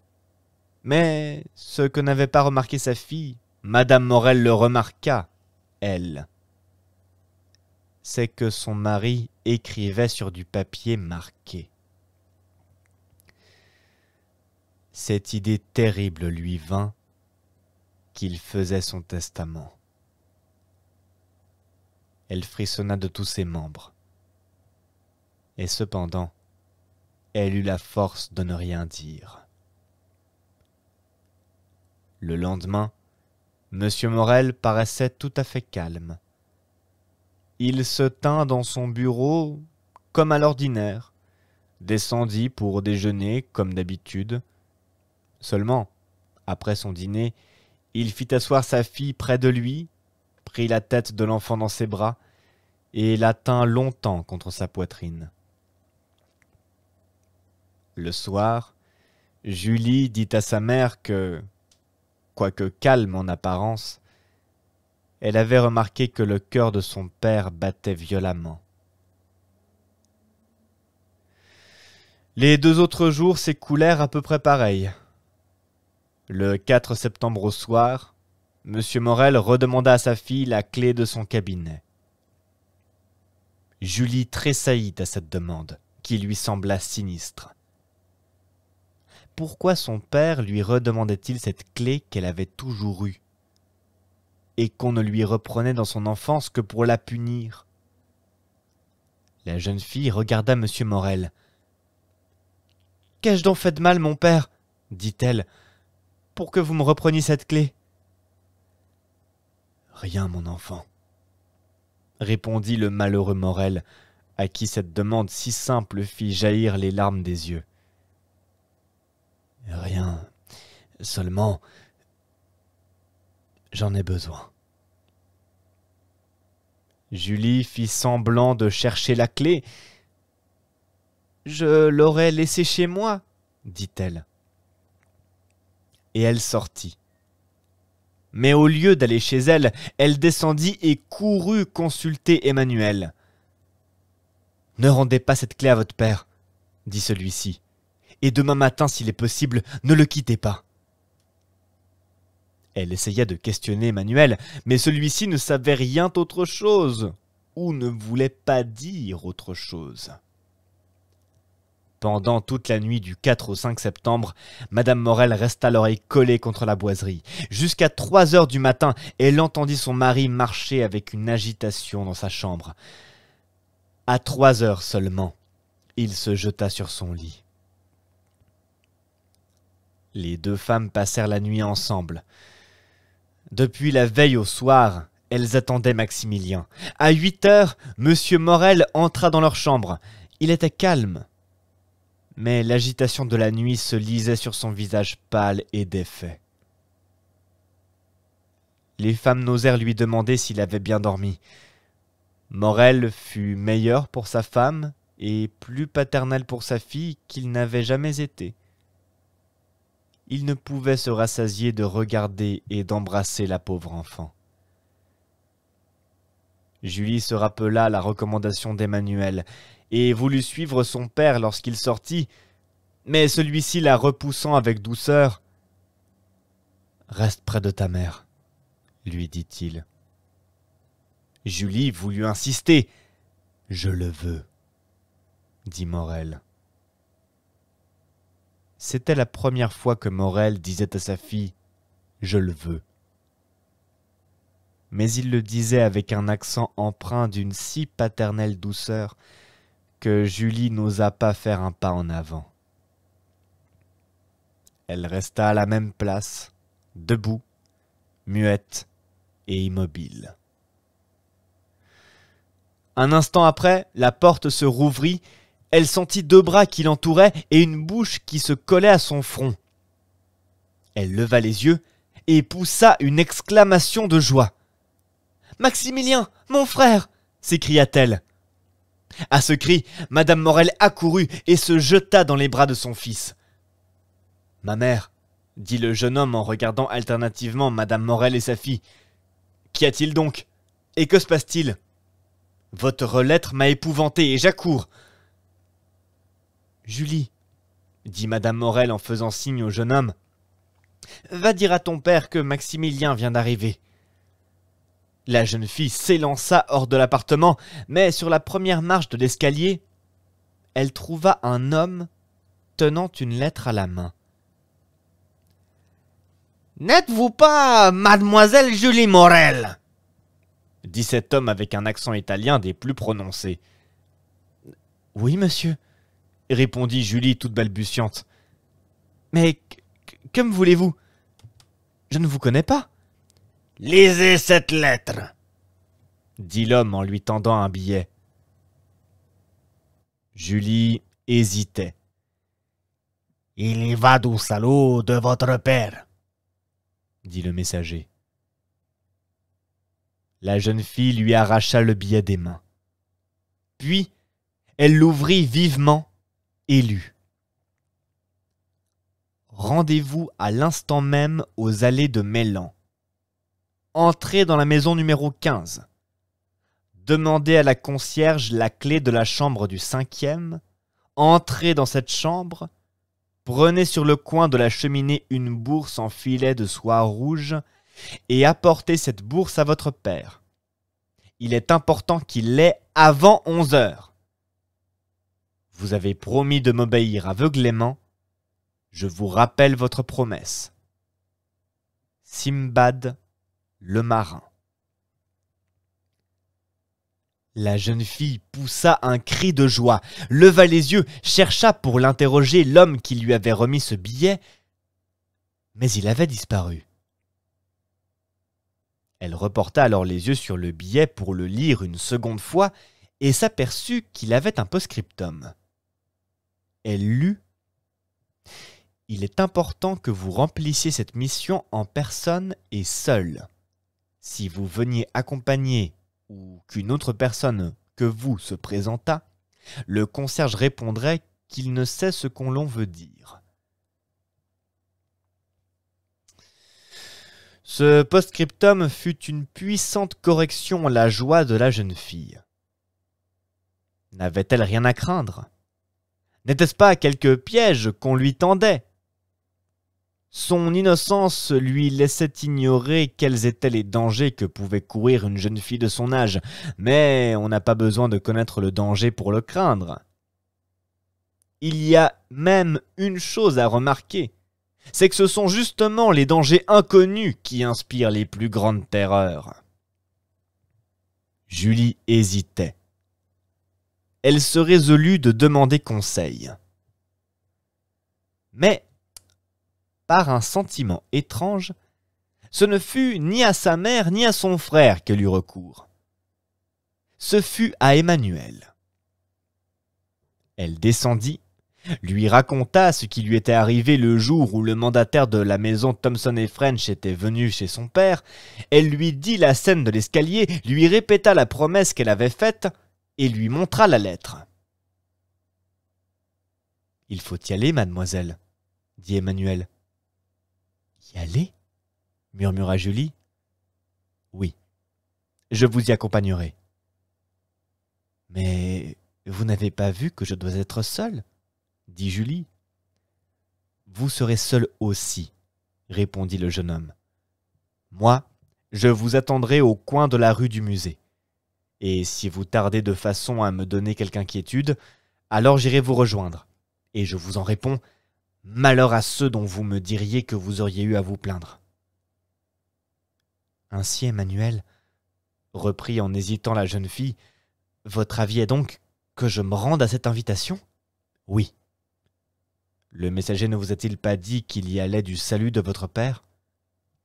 Mais enfin, Emmanuel, quel danger court-il donc ? Demanda la jeune fille. Emmanuel hésita un instant, mais le désir de décider la jeune fille d'un seul coup et sans retard l'emporta.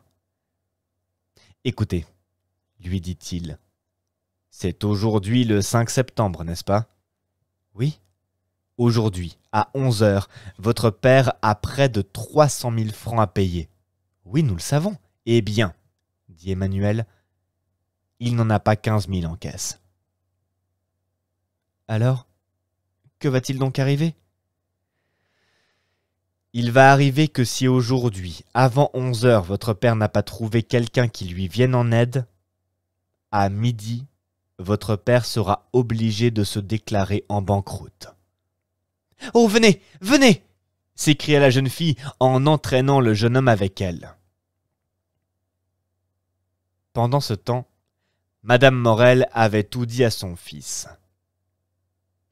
Le jeune homme savait bien qu'à la suite des malheurs successifs qui étaient arrivés à son père, de grandes réformes avaient été faites dans les dépenses de la maison, mais il ignorait que les choses en fussent arrivées à ce point.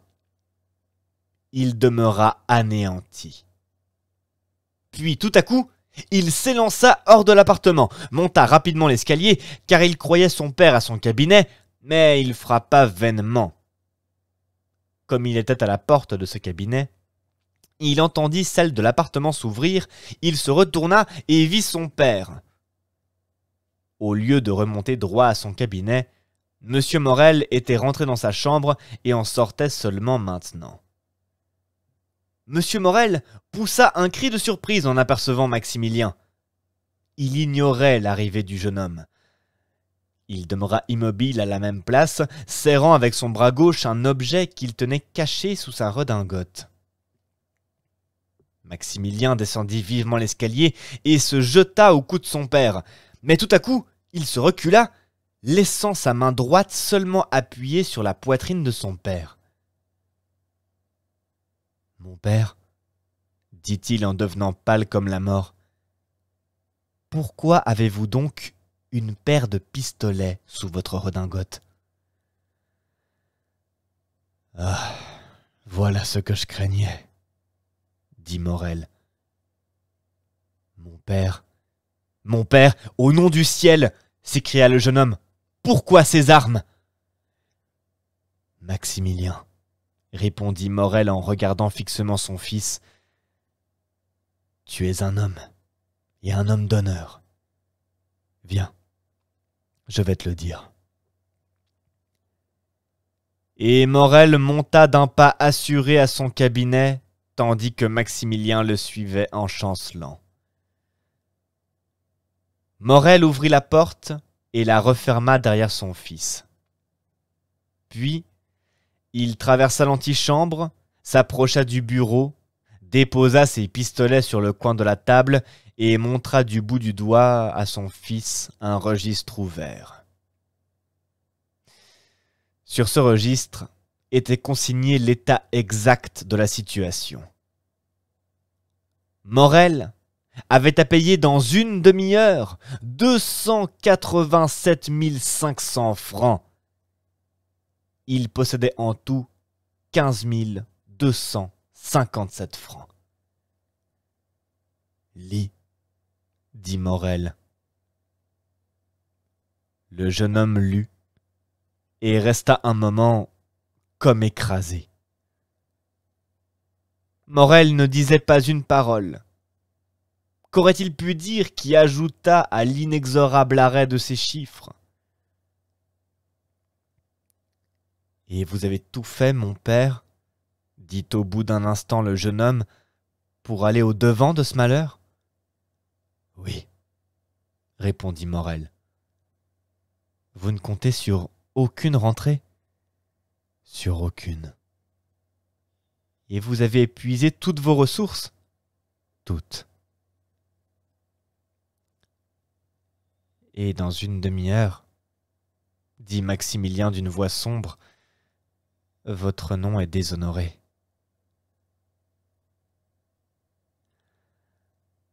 Le sang lave le déshonneur, dit Morel. Vous avez raison, mon père. Je vous comprends. Puis, étendant la main vers les pistolets, « Il y en a un pour vous et un pour moi, » dit-il. « Merci. » Morel lui arrêta la main. « Et ta mère ? Et ta sœur, qui les nourrira? Un frisson courut par tout le corps du jeune homme. Mon père, dit-il, songez-vous que vous me dites de vivre? Oui, je te le dis, reprit Morel, car c'est ton devoir.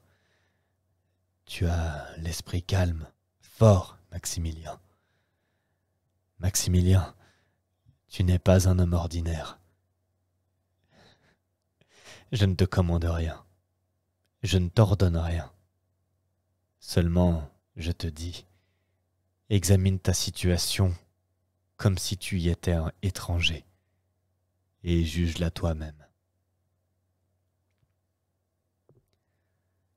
Le jeune homme réfléchit un instant, puis une expression de résignation sublime passa dans ses yeux. Seulement, il ôta, d'un mouvement lent et triste, son épaulette et sa contre-épaulette, un signe de son grade. « C'est bien, » dit-il en tendant la main à Morel. « Mourez en paix, mon père. Je vivrai. » Morel fit un mouvement pour se jeter aux genoux de son fils. Maximilien l'attira à lui, et ces deux nobles cœurs battirent un instant l'un contre l'autre. « Tu sais qu'il n'y a pas de ma faute, » dit Morel. Maximilien sourit.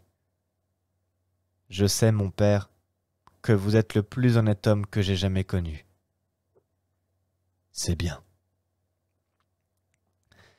Tout est dit. Maintenant, retourne près de ta mère et de ta sœur. »« Mon père, » dit le jeune homme en fléchissant le genou, « bénissez-moi. » Morel saisit la tête de son fils entre ses deux mains, l'approcha de lui, et, y imprimant plusieurs fois ses lèvres, « Oh oui, oui, dit-il, je te bénis en mon nom, et au nom de 3 générations d'hommes irréprochables. Écoute donc ce qu'ils disent par ma voix. L'édifice que le malheur a détruit, la Providence peut le rebâtir. En me voyant mort d'une pareille mort, les plus inexorables auront pitié de toi. À toi peut-être, on donnera le temps qu'on m'aurait refusé. Alors tâche que le mot infâme ne soit pas prononcé. Mets-toi à l'œuvre, travaille, jeune homme. Lutte ardemment et courageusement, vis, toi, ta mère et ta sœur du strict nécessaire, afin que, jour par jour, le bien de ceux à qui je dois s'augmente et fructifie entre tes mains. Songe que ce sera un beau jour, un grand jour, un jour solennel que celui de la réhabilitation, le jour où, dans ce même bureau, tu diras « Mon père est mort parce qu'il ne pouvait pas faire ce que je fais aujourd'hui. Mais il est mort tranquille et calme, parce qu'il savait qu'en mourant je le ferai. » « Oh, mon père, s'écria le jeune homme, si cependant vous pouviez vivre, si je vis tout change. Si je vis, l'intérêt se change en doute, la pitié en acharnement.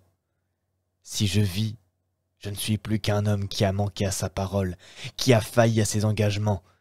Je ne suis plus qu'un banqueroutier, enfin. Si je meurs, au contraire, songe-y, Maximilien. Mon cadavre n'est plus que celui d'un honnête homme malheureux.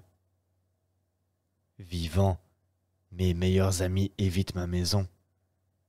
Mort, Marseille tout entier me suit en pleurant jusqu'à ma dernière demeure. Vivant, tu as honte de mon nom. Mort, tu lèves la tête et tu dis « Je suis le fils de celui qui s'est tué parce que, pour la première fois, il a été forcé de manquer à sa parole. » Le jeune homme poussa un gémissement, mais il parut résigné. C'était la seconde fois que la conviction n'entrait non pas dans son cœur, mais dans son esprit. « Et maintenant, dit Morel, laisse-moi seul, et tâche d'éloigner les femmes. »« Ne voulez-vous pas revoir ma sœur ?» demanda Maximilien. Un dernier et sourd espoir était caché pour le jeune homme dans cette entrevue.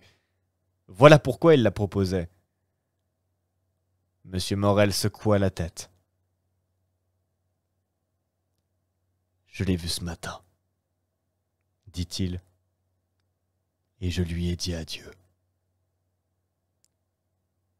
N'avez-vous pas quelques recommandations particulières à me faire, mon père ?» demanda Maximilien d'une voix altérée. « Si fait, mon fils. Une recommandation sacrée. »« Dites, mon père. » »« La maison Thomson et French est la seule qui, par humanité, par égoïsme peut-être, mais ce n'est pas à moi à lire dans le cœur des hommes, a eu pitié de moi. Son mandataire, celui qui dans 10 minutes se présentera pour toucher le montant d'une traite de 287 500 francs, je ne dirais pas m'a accordé, mais m'a offert 3 mois. Que cette maison soit remboursée la première, mon fils. Que cet homme te soit sacré. Oui, mon père, dit Maximilien. Et maintenant, encore une fois, adieu, dit Morel. Va. Va, j'ai besoin d'être seul. Tu trouveras mon testament dans le secrétaire de ma chambre à coucher. Le jeune homme resta debout, inerte, n'ayant qu'une force de volonté, mais pas d'exécution. « Écoute, Maximilien, dit son père, suppose que je sois soldat comme toi, que j'ai reçu l'ordre d'emporter nos redoutes, et que tu saches que je doive être tué en l'emportant. Ne me dirais-tu pas ce que tu me disais tout à l'heure ? Allez, mon père, car vous vous déshonorez en restant, et mieux vaut la mort que la honte. » Oui. Oui, dit le jeune homme. Oui. Et serrant convulsivement Morel dans ses bras. Allez, mon père, dit-il. Et il s'élança hors du cabinet. Quand son fils fut sorti, Morel resta un instant debout et les yeux fixés sur la porte. Puis il allongea la main, trouva le cordon d'une sonnette et sonna. Au bout d'un instant, Coclès parut. Ce n'était plus le même homme. Ces 3 jours de conviction l'avaient brisé. Cette pensée, la maison Morel va cesser ses paiements, le courbait vers la terre plus que ne l'eussent fait 20 autres années sur sa tête. « Mon bon Coclès, » dit Morel avec un accent dont il serait impossible de rendre l'expression, « tu vas rester dans l'antichambre. Quand ce monsieur qui est déjà venu il y a 3 mois, tu le sais, le mandataire de la maison Thomson et French va venir, tu l'annonceras. » Coclès ne répondit point. Il fit un signe de tête, alla s'asseoir dans l'antichambre et attendit. Morel retomba sur sa chaise. Ses yeux se portèrent vers la pendule. Il lui restait 7 minutes. Voilà tout. L'aiguille marchait avec une rapidité incroyable. Il lui semblait qu'il la voyait aller. Ce qui se passa alors, et dans ce moment suprême dans l'esprit de cet homme qui, jeune encore, à la suite d'un raisonnement faux peut-être, mais spécieux du moins, allait se séparer de tout ce qu'il aimait au monde et quitter la vie, qui avait pour lui toutes les douceurs de la famille, est impossible à exprimer. Il eût fallu voir, pour en prendre une idée, son front couvert de sueur, et cependant résigné, ses yeux mouillés de larmes, et cependant levés au ciel. L'aiguille marchait toujours. Les pistolets étaient tout chargés. Il allongea la main, en prit un, et murmura le nom de sa fille. Puis il posa l'arme mortelle, prit la plume et écrivit quelques mots. Il lui semblait alors qu'il n'avait pas assez dit adieu à son enfant chéri.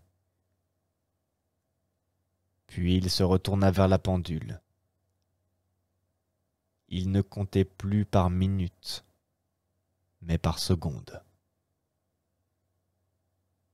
Il reprit l'arme, la bouche entr'ouverte et les yeux fixés sur l'aiguille. Puis il tressaillit au bruit qu'il faisait lui-même en armant le chien. En ce moment, une sueur plus froide lui passa sur le front. Une angoisse plus mortelle lui serra le cœur. Il entendit la porte de l'escalier crier sur ses gonds. Puis elle s'ouvrit, et celle de son cabinet. La pendule allait sonner 11 heures. Morel ne se retourna point. Il attendait ces mots de Coclès. Le mandataire de la maison Thomson et French. Et il approchait l'arme de sa bouche. Tout à coup, il entendit un cri. C'était la voix de sa fille. Il se retourna et aperçut Julie. Le pistolet lui échappa des mains. « Mon père !» s'écria la jeune fille hors d'haleine et presque mourante de joie. « Sauvé ! Vous êtes sauvé !» Et elle se jeta dans ses bras en élevant à la main une bourse en filet de soie rouge. « Sauvé ? Mon enfant, dit Morel. Que veux-tu dire ?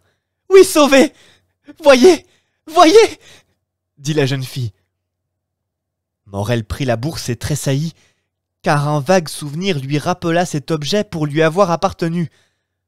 D'un côté était la traite de 287 500 francs. La traite était acquittée. De l'autre était un diamant de la grosseur d'une noisette, avec ces 3 mots écrits sur un petit mot de parchemin, « Dot de Julie ». Morel passa sa main sur son front. Il croyait rêver. En ce moment, la pendule sonna 11 heures. Le timbre vibra pour lui comme si chaque coup de marteau d'acier vibrait sur son propre cœur. « Voyons, mon enfant, dit-il, explique-toi. Où as-tu trouvé cette bourse ?»« Dans une maison des allées de Mélan, au numéro 15, sur le coin de la cheminée d'une pauvre petite chambre au 5e étage. »« Mais, s'écria Morel, cette bourse n'est pas à toi. » Julie tendit à son père la lettre qu'elle avait reçue le matin. « Et tu as été seul dans cette maison ?» dit Morel après l'avoir lue. « Emmanuel m'accompagnait, mon père. Il devait m'attendre au coin de la rue du musée.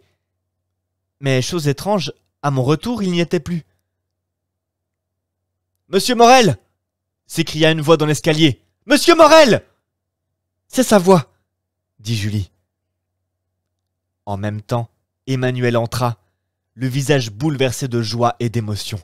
« Le pharaon !» s'écria-t-il. « Le pharaon !»« Eh bien, quoi, le pharaon ? Êtes-vous fou, Emmanuel ? Vous savez bien qu'il est perdu. »« Le pharaon, monsieur ! On signale le pharaon ! Le pharaon entre dans le port !» Morel retomba sur sa chaise.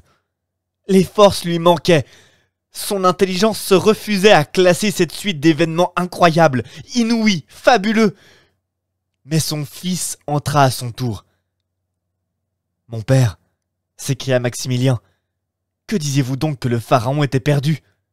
La vigile a signalé, et il entre dans le port. » « Mes amis, » dit Morel, « si cela était, il faudrait croire un miracle de Dieu. Impossible, impossible !»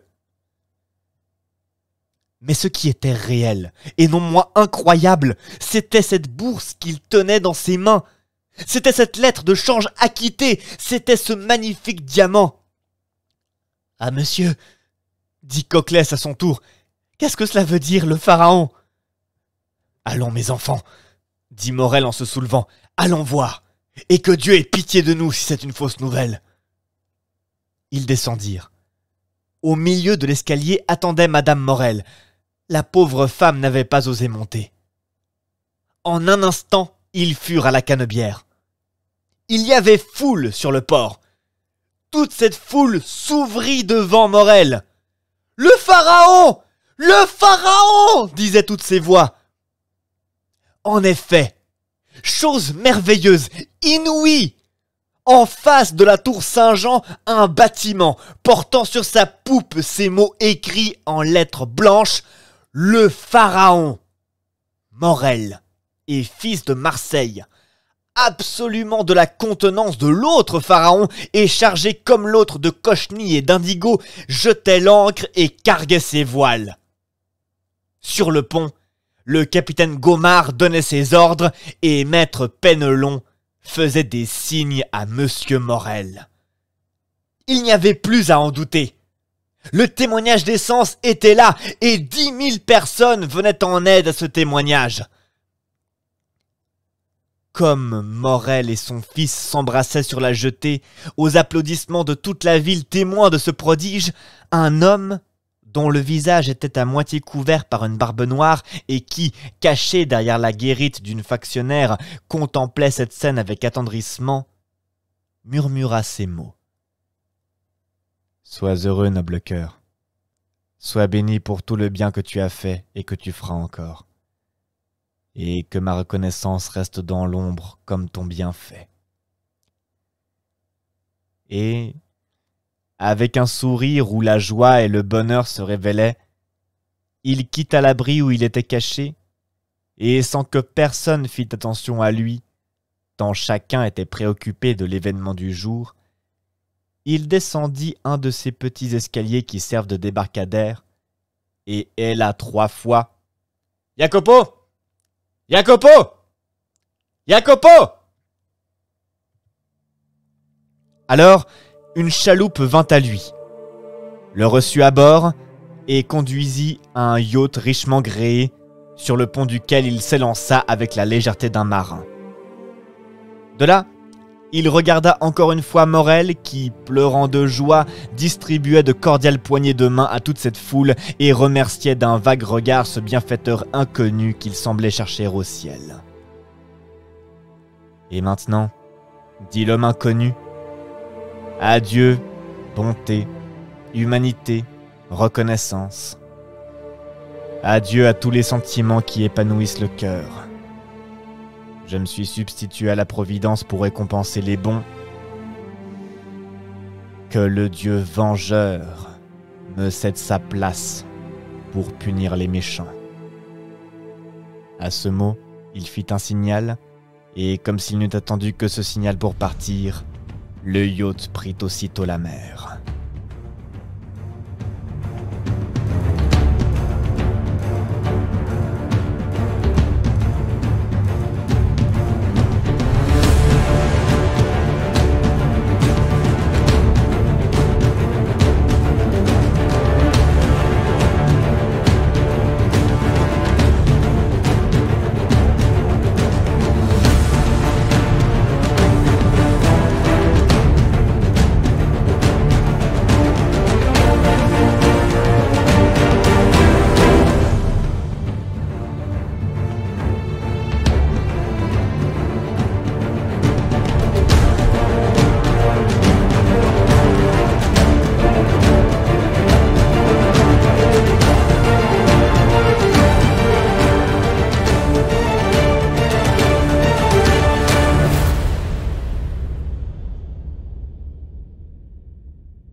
C'est tout, chers amis, pour le conte de Monte Cristo pour cette semaine. On se retrouvera jeudi prochain à 21h pour le dernier live lecture de la saison, qui signera aussi le dernier chapitre purement et simplement du conte de Monte Cristo. Voilà. Comment ça va pour vous dans le clavardage? Comment s'est passé cet épisode? Je vois que vous avez été bavard pendant la lecture. Qu'est-ce qui se dit? Ah d'accord. Oh, mais il y a Noiramer qui est là. Coucou Noiramer. Bienvenue. Qu'est-ce que ça s'est dit? Vas-y Maximilien, gagne du temps. Ah, c'est génial. Mais votre implication est super. Ça fait vraiment plaisir à voir. On a vécu l'épisode à fond. Je vois ça. Je vois ça. Et pour une raison qui m'échappe, j'ai l'impression que le volume de l'épisode est super fort comparé à d'habitude. J'ai dû faire des réglages absolument tout le temps. Et sur la table de mix, j'ai dû tout baisser. Mais il me semblait que pour un oui ou pour un non, ça partait dans le rouge. J'ai pas compris. J'espère que c'était écoutable pour vous. Non, tout pareil ici. Bon, très bien. Donc, allez savoir ce qui s'est passé. Bon. Dans tous les cas, si c'est suivable, voilà. L'aube des songes, bavard n'est pas là si jamais. Ah, Monsieur Stories, pourquoi ne me prévenez-vous pas quand vous ne faites pas de live? C'est problématique pour moi. Je vous annonce, je passe pour un débile. Aïe. Qu'est-ce qu'il dit? Mais il a pas fait d'annonce, en plus. Mais il a rien dit. Comment on fait pour savoir s'il dit pas? Je suis pas fou, il l'a pas dit. Il a pas fait d'annonce là.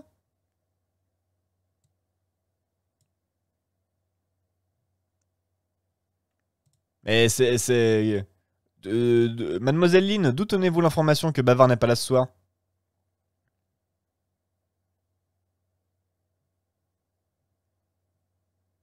Bah oui, mais d'habitude, Bavard, quand il vient pas, il le dit. Il laisse un mot.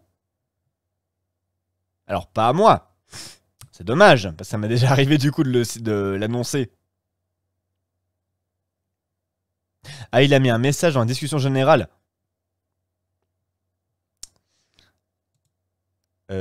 Monsieur Stories, nous avons des comptes à régler. Je ne sais pas où aller choper l'information pour savoir si vous n'êtes pas là. J'ai cherché, hein.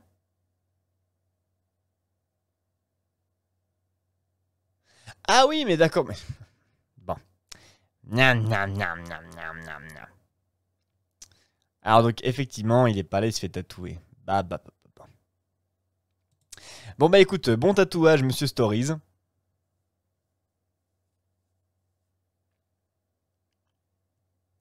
Oui, je viens de trouver le message, Rockon, merci. Bon, bah du coup, jeu d'histoire, c'est pas d'histoire à partir de 21h pour cette semaine.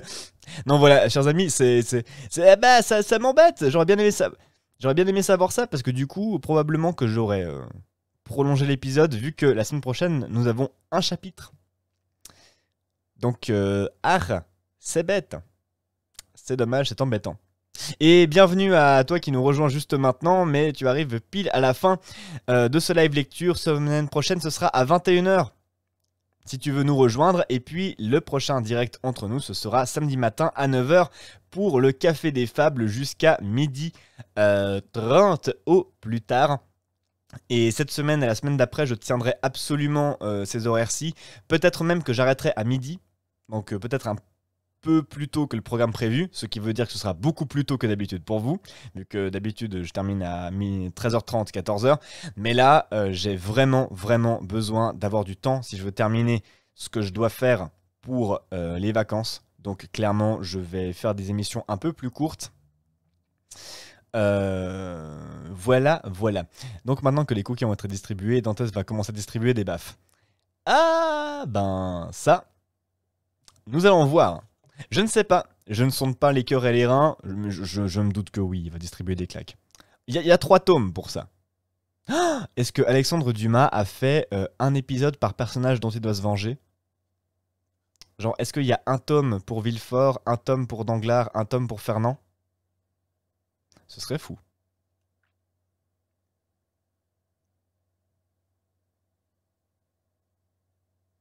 Qu'est-ce que quoi? Qu'est-ce que ça mijote? Tu viens, on y va aussi? Qu'est-ce que vous mijotez, Madame DB?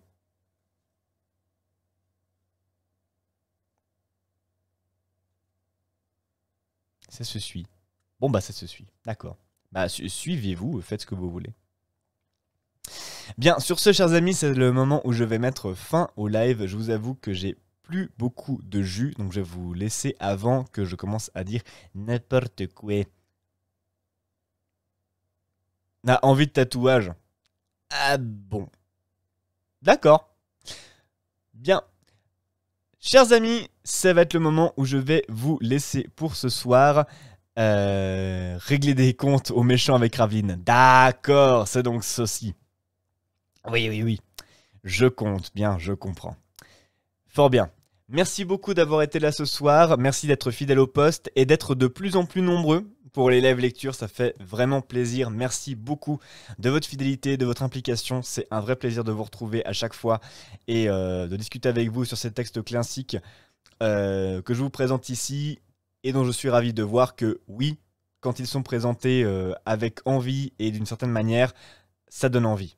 Merci beaucoup de me donner raison dans ce pari. C'est d'une importance capitale pour moi, je vous le dis pas assez souvent. Merci beaucoup encore une fois. Et pour le prochain rendez-vous, samedi matin à 9h pour le Café des Fables. Sur ce, je vous fais des bisous, je vous souhaite une très très bonne soirée et je vous dis à la prochaine. Ciao ciao tout le monde.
Le jour, irrésistiblement, achève sa course.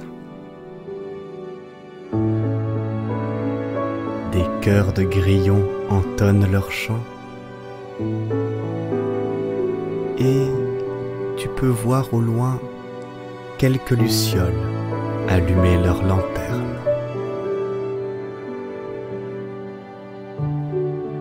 Au coin d'un feu, tu rejoins d'autres voyageurs et vous vous embarquez ensemble à bord des histoires dites par le conteur.